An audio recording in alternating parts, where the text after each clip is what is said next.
Akala ng lahat, napigilan na ng tropang Giga si Abarrientos sa Game 2 ng PGA Commissioner's Cup Finals. Pero alam nyo ba, kahit natalo ang Ginebra, umamin mismo si Chot Reyes na halos imposibleng pigilan ang rookie sensation.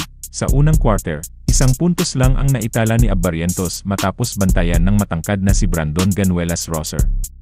Pero pagsapit ng second half, nag-init ang kanyang kamay at bumuhos ang mga tres. Nagtapos si Abarrientos na may 21 points at 5 3-pointers. Patunay na kahit anong depensa ang gawin ng tropang Giga, nakakahanap pa rin siya ng paraan para maka-score. Ayon kay Chot Reyes, great offense is always going to beat great defense. Ibig sabihin, kahit anong game plan nila, alam nilang delikado pa rin si Abarrientos sa bawat hawak niya ng bola. Ngayon, tabla na ang serye sa 1-1.